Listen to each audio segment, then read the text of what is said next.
You can feel the thick air, as if every breath carries the weight of centuries of secrets buried beneath marble and gold. The cold stones of the Vatican catacombs do not speak, but their silence screams.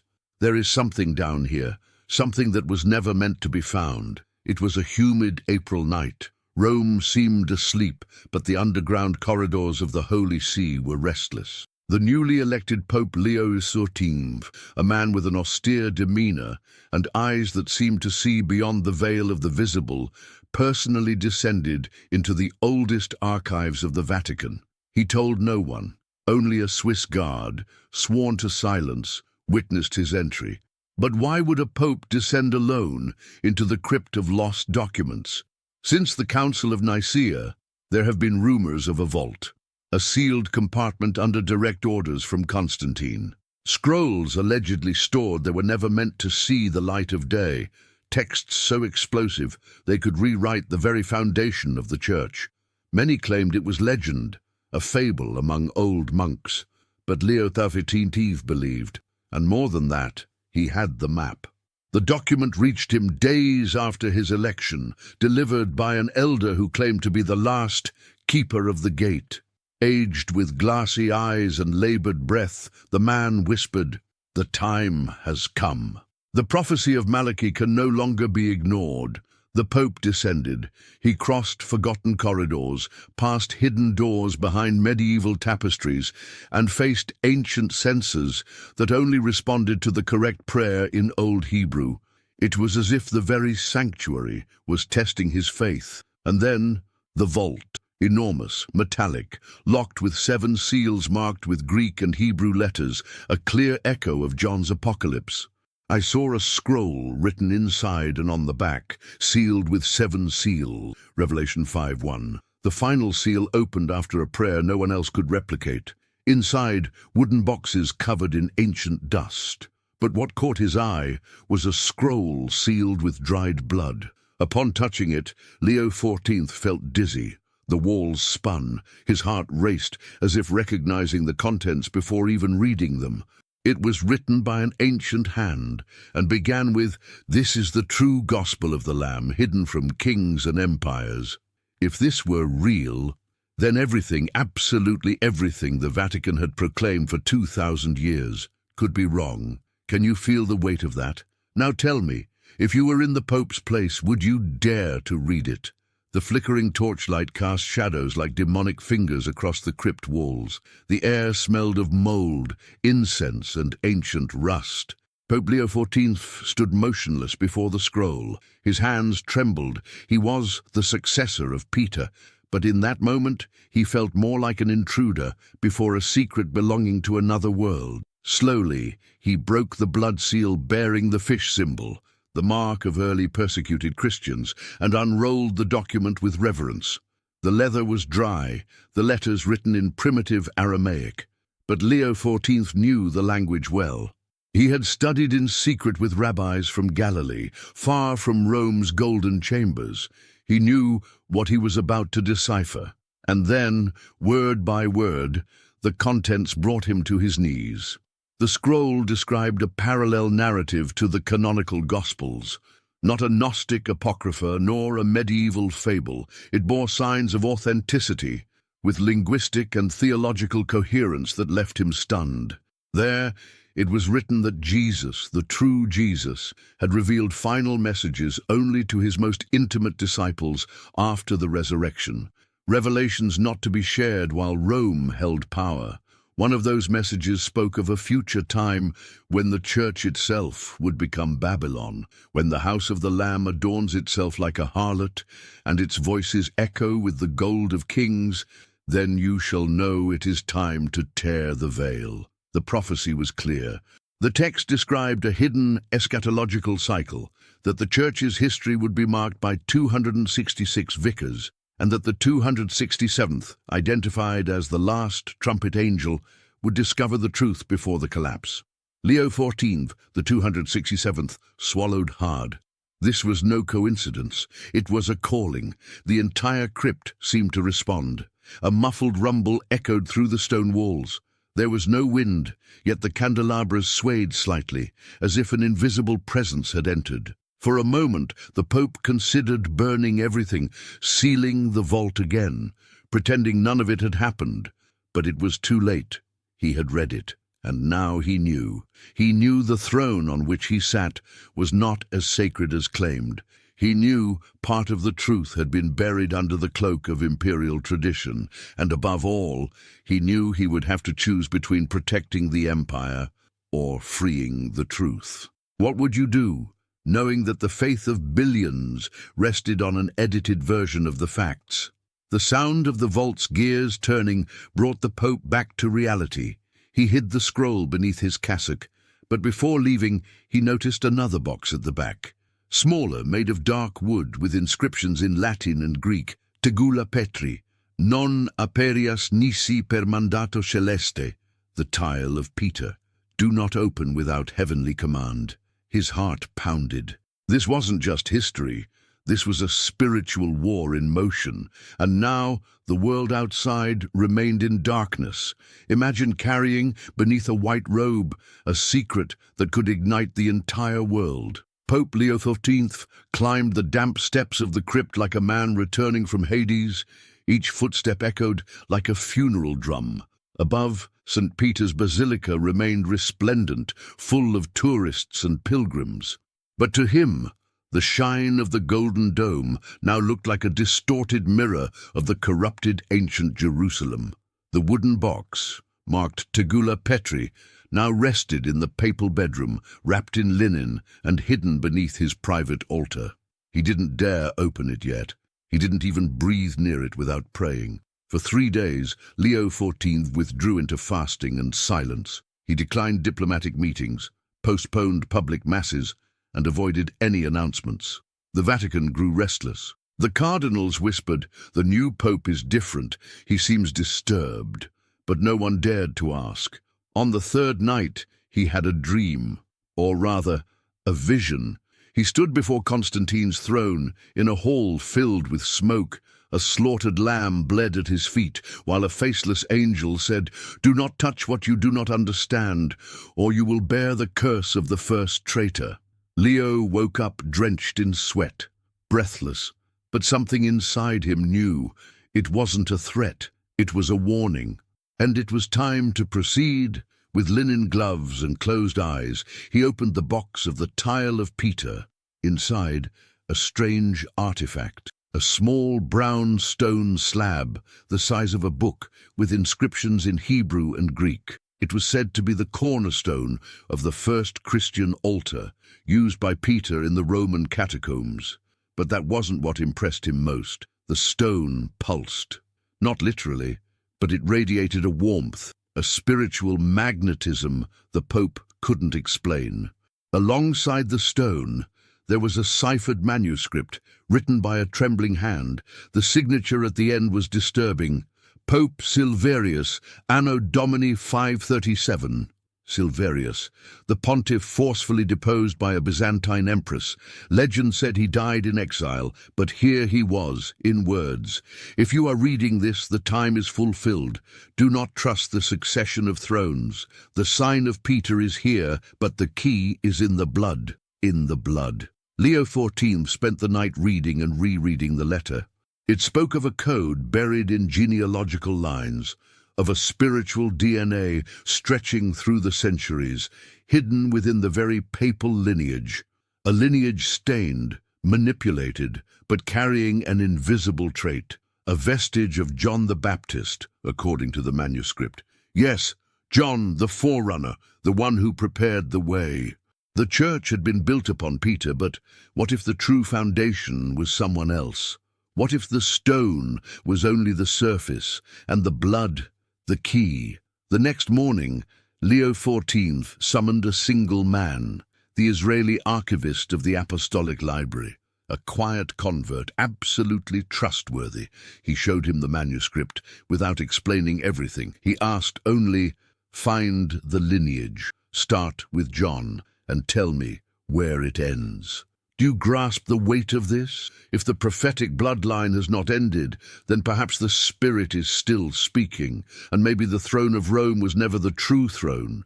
Have you ever felt like everything around you is just a performance, that the most revered structures are facades, held up only by fear and tradition? Leo XIV began to see with new eyes. The Vatican, with its halls bathed in gold, now looked like an ancient stage, where generations reenacted a theatre of faith, with a corrupted script. The archivist, Eliyahu ben Ari, was a man of few words and eyes that carried centuries. He had left his career at the Hebrew University of Jerusalem to work silently in the Apostolic Library. Many found it strange, a converted Jew in charge of the church's secrets. But Leo XIV knew it would take someone outside the system to see what the system was trying to hide. Days passed, digging through documents never officially catalogued, manuscripts hidden inside other manuscripts, letters concealed beneath layers of ink, genealogies buried between the folds of history, until Eliyahu found something. A set of Armenian codices from an ancient Christian community in the Caucasus described a bloodline that fled Jerusalem in 70 AD after the destruction of the temple. This lineage claimed to protect the blood of the forerunner. According to the records, John the Baptist had a brother, not by blood but by vow, a member of the Nazirite order who swore to guard John's mission after his martyrdom. This lineage extended for centuries in silence. It never sought power, never sought recognition. But a final note, written by a monk named Oracle in 1265, said, "The forerunner will have an echo at the end of times. When false gold covers the temple of Peter, the blood will manifest." Leo XIV understood the warning, but that was just the surface. Eliyahu dug deeper. Using modern methods, genealogy cross-referenced with church records and secret DNA samples from papal tombs, he found a clue that made him tremble. One of the recent popes carried unique genetic traits. A pattern not matching traditional European lines, but linked to an obscure ethnic group from ancient Judea. Leo XIV remained silent for minutes. The result was clear. He himself carried the trait. He, Leo XIV, descended from obscure southern Italian families, was linked by blood to a lineage hidden since the days of John the Baptist. He was not just pope by electoral succession, he was the bearer of a genetic key, a living sign. The tile of Peter stone then became more than symbolic. It responded to his touch, his warmth. That's why it pulsed. That's why the prophecy named him the last trumpet angel. The world kept spinning. News talked of economies, wars, and politics. But in the depths of the Vatican, the truth rose like a blade. The church was built on the wrong man, and the time to correct it had begun. But how do you tell the world without causing it to collapse? How do you reveal that everything taught for centuries was only half the story? Do you feel the weight of this revelation? Would you accept the truth if it wounded everything you loved? Everything was about to fall apart. That morning, Pope Leo XIV, dressed as usual, white cassock, skullcap, fisherman's ring, but his heart was different. He walked the marble corridors like a man counting down to the apocalypse. Not a physical end of the world, but the collapse of a structure pretending to be eternal, the Petrine throne, the spiritual empire of Rome. He summoned the College of Cardinals. The emergency meeting was held inside the Pauline Chapel, far from public eyes. No cameras, no broadcast, just the 214 most powerful men of the church, in red robes, seated in semicircle beneath frescoes of final judgment. Leo XIV entered with lowered eyes and the sealed scroll in his hand. Behind him, Eliyahu carried the box of the tile of Peter, protected like a forbidden relic. Opening the session, he did not greet them with ritual.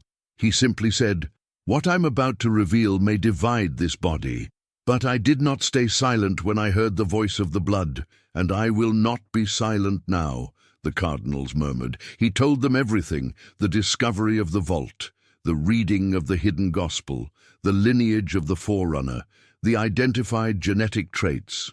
the living stone that responded to his touch. He showed the scroll, the signature of Pope Silverius, the message buried under millennia of control. He recited parts of the manuscript that spoke of a time when the church would become like the whore of Babylon, adorned in purple and gold, sitting upon many peoples, drinking the blood of the saints. And the woman was arrayed in purple and scarlet, and adorned with gold. And on her forehead was written, Mystery, Babylon the Great, the mother of prostitutes. Revelation 17:4-5. The silence was sepulchral. Some cardinals turned pale, others laughed with scorn. An African bishop knelt, weeping. The Cardinal of New York stood up in fury. Are you saying the throne of Peter is false, that you are what, a new John? Leo XIV responded with a firm voice, but no arrogance. I am nothing, only an echo.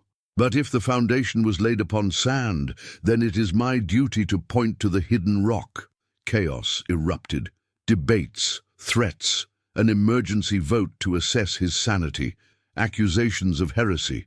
The Vatican's backrooms became a hidden battlefield, not with swords, but with documents, veiled threats, blackmail. The media knew nothing, but inside the walls were cracking. That night he wrote a letter, not addressed to bishops nor the press, but to the people.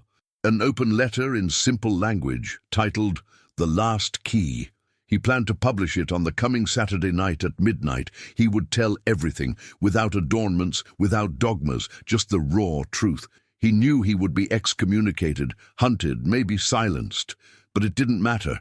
The time of lies was over, and now whoever reads or hears this is also responsible, because the truth, once it enters the ears, demands a decision. Will you stay silent? Will you rebel, or will you share? The system that controls minds and faith only survives when the truth stays buried. So, like this video now, comment, from which city are you watching this video, and share it with someone who needs to wake up. The basilica bell struck midnight, and a new era began. The early hours of Saturday brought an artificial stillness over the Vatican, like the silence before a storm. The corridors of the Roman Curia, usually full of whispers and hurried footsteps, were now empty, as if the palace itself was holding its breath, but unseen eyes were watching. The letter, The Last Key, had been sent with surgical precision to embassies, to priests in small dioceses, to independent journalists, to Bible scholars outside Roman circles. Leo XIV knew, if he relied on official channels, it would never see daylight. But he underestimated the system's reaction. The next morning, the Pope awoke surrounded. Vatican guards, normally loyal to papal authority, had been ordered to discreetly remove him from his quarters under the pretense of security protocol. They led him to the Vatican Gardens, a gilded prison where freedom ends at a locked gate and constant surveillance. There, he was confronted. 3 high-ranking cardinals, the same who had greeted him with reverent kisses weeks earlier, now sat before him like judges. One held a copy of the letter, another the results of the genetic analysis. The third simply stared at him, as if he were a greater threat than any heresy ever recorded. You have violated your vow of silence, Holy Father. I am not holy, and if my voice shook the ground, it is because your hands buried what should never have been hidden. One of the cardinals raised his voice. You place yourself above the magisterium? I place myself beneath the truth, and so it drags me to the dust. There was a pause. Then, the offer. Voluntary resignation, discreet exile, an official statement claiming health concerns. In return, eternal silence. Nothing more would be said. The letter would be discredited, the vault sealed once again, and history would continue as if nothing had ever happened. Leo XIV lowered his eyes and said only, if you do this, the blood will speak for me. They didn't understand at first, but the message was clear. The truth was already in motion. The world would receive fragments, and every heart hungry for justice would become a new trumpet. That night, the Pope was confined to a monastery within the Vatican, with no access to the internet, correspondence, or visitors. His days became a prison of prayer, his nights filled with nightmares of fire, melting statues and crowds running in panic through burning cathedrals. But the cardinals missed one critical detail: Eliyahu. Before the lockdown, the archivist had quietly slipped away, carrying with him copies of the secret gospel, images of the tile of Peter, and fragments of the genetic analysis. He was now a fugitive, hiding somewhere in Eastern Europe, protected by a silent network of Christians, Messianic Jews, and dissidents. Eliyahu carried the next step, and with it, the possibility of proving to the world that the throne of Peter had been infiltrated. Do you understand the gravity of this? If the world were to discover that the apostolic succession had been manipulated, that church councils had hidden prophecies, and that the blood of the forerunner still runs alive, do you think anyone would remain indifferent? Would you stay silent, or do you already feel the calling echoing within you? The truth, once freed, doesn't return to its cage, and even when the messenger is silenced, the message finds new mouths. That's how, in the digital shadows of the deep web, fragments began to circulate, pieces no one dared publish in the light of day. Eliyahu's face appeared in an anonymous video, dimly lit, with signal interference and a distorted voice. His eyes looked as if they hadn't seen sleep in days. He held a fragment of the hidden gospel in both hands, protecting it like a sacred relic. In the video, he said, "This document was written before any council, even before the Roman Empire adopted Christianity. It does not speak of power, it speaks of surrender. It does not glorify thrones, but denounces idols disguised as crosses." The video lasted just over 3 minutes, but it was enough to set the internet ablaze. In less than 48 hours, alternative Christian sites, independent scholars, and even secular journalists began investigating. Small underground churches began reading portions of the forbidden text during secret services. Some said they felt a heightened spiritual presence while hearing it. Others reported prophetic dreams and spiritual attacks. The church's institutional structure reacted like a wounded beast. Official Vatican statement: "The allegations are false, distorted, and dangerous to the faith of the simple." But the damage had already been done. The name of Leo XIV became a battleground. To some, he was a new Judas. To others, a new John, not the Baptist but the apostle exiled on Patmos, the one who wrote while the world crumbled. Meanwhile, in the monastery where he was held, the Pope endured. Not with words, they had been taken from him, but with silence and prayer. Each day, he read sections of the hidden gospel, memorizing them. He wrote in code in the corners of his missals, waiting for a moment of escape, redemption, or judgment. And then, something unexpected happened. A handwritten letter slipped through the monastery walls. It was signed by a bishop from the Middle East, a member of the Maronite Church. It read, "Holy Father, we have seen the sign. The stars align over Lebanon, as in the days of Elijah. If what you discovered is true, the last lamp has not been extinguished. We are with you." Attached to the letter was a map. It traced an escape route through ancient catacombs, forgotten tunnels connecting the Vatican to underground Roman ruins. Tunnels used by the earliest Christians, the truly persecuted, to survive the emperors. Leo XIV understood. The time of waiting had ended. It was time to rise, or he would perish inside a palace that had already become a prison. Do you perceive the symbolism here? The head of the church returning to the catacombs, like in the beginning, from throne to fugitive, from gold to dust. But perhaps it was in the dust that the spirit would begin to blow again. The darkness of the tunnels beneath the Vatican was not only physical, it was spiritual. With every step, Leo XIV felt less like a pope and more like a man, a naked man before the abyss of truth. There was no scepter, no Swiss guard, no cheering crowds, only silence and the echo of his own footsteps on stones that had once seen blood and prayer. Guided by the map, he followed sealed passages untouched for centuries. In some places, bones of martyrs still lay, marked with primitive crosses and Latin phrases scratched by fingernails.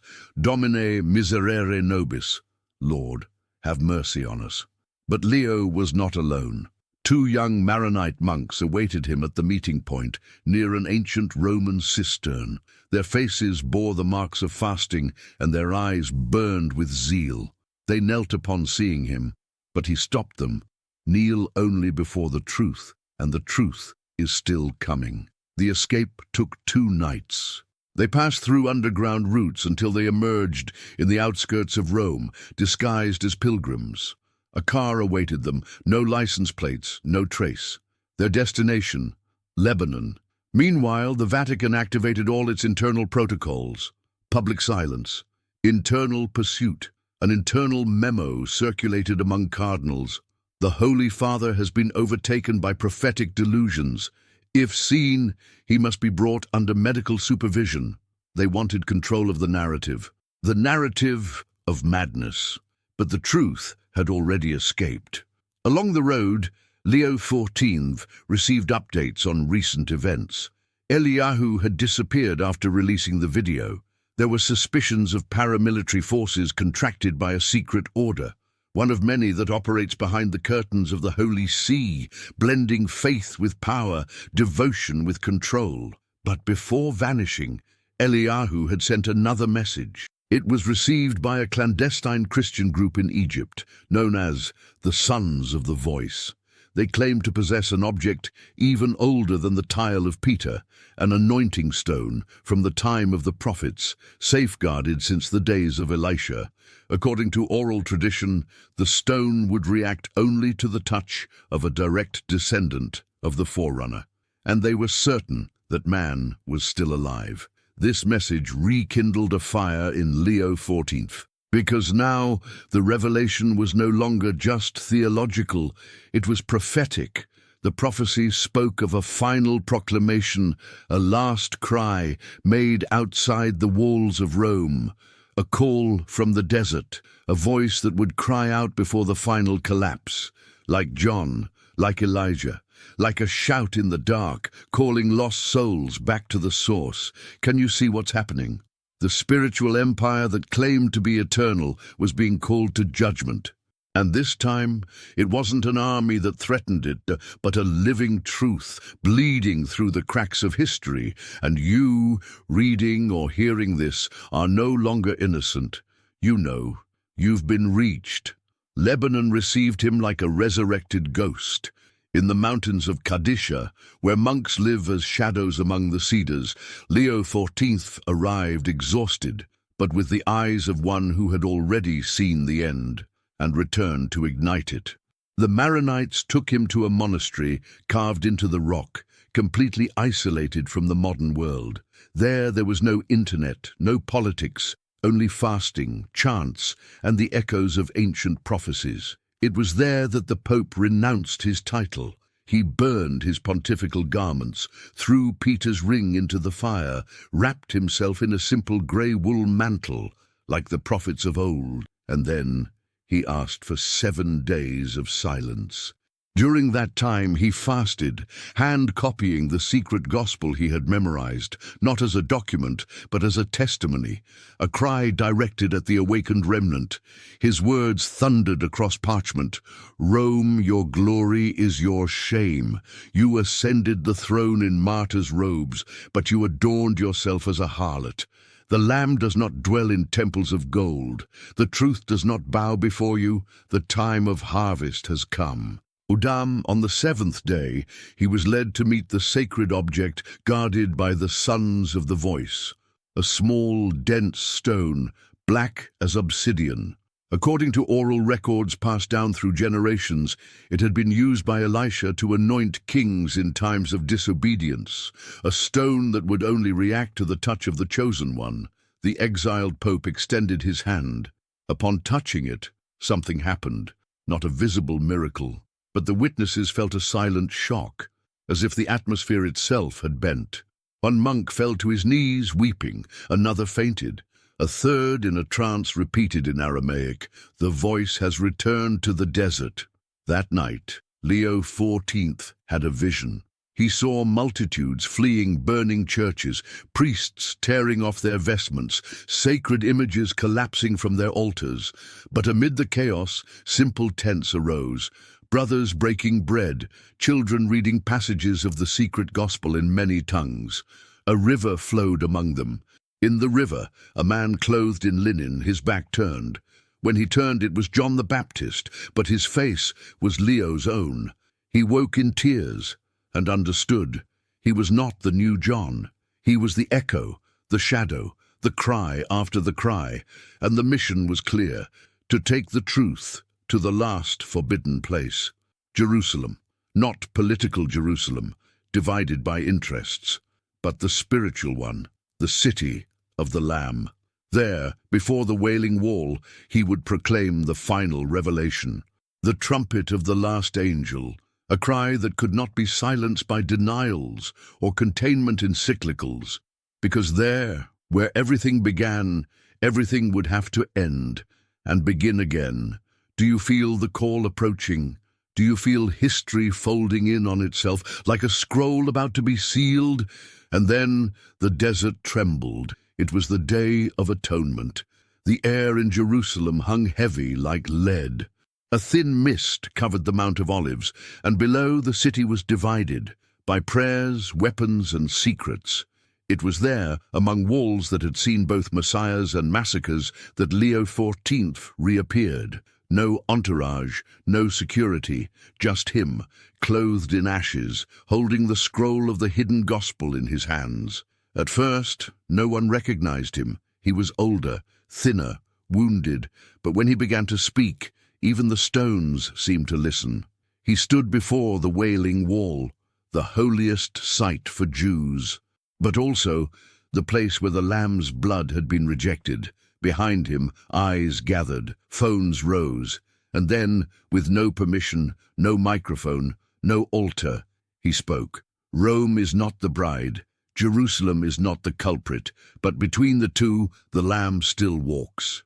Wounded, he declared that the church had deviated, that faith had become a system, that the cross had become a political symbol, that Peter's throne had been occupied by interests, and that apostolic succession had been stained by centuries of institutionalized idolatry.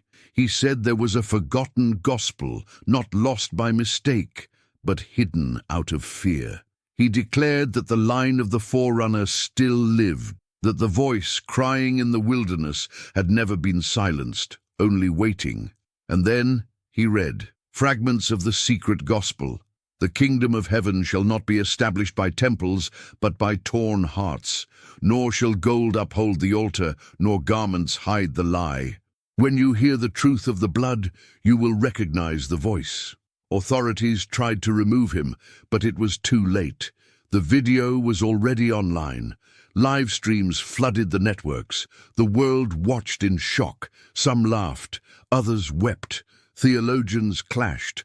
But in the streets, ordinary people dropped to their knees. In neighborhoods, fields and prisons, multitudes began reading the secret gospel as if scales were falling from their eyes. That very night, the Vatican officially excommunicated him. They called him an impostor, a heretic, a liar, but his name no longer mattered. The voice had been released, and no one could silence it anymore. The next morning, Leo XIV vanished once more. Some say he died in peace in a remote monastery. Others say he lives disguised in the global south. But the sons of the voice continue to multiply.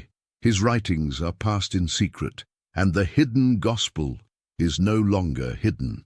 And you, now that you've come this far, will you stay silent, or will you shout with the same voice that once echoed in the desert, like this video? Comment, from which city are you watching this? And share it with someone still living in the dark, because the truth has returned, and no one can stop it now.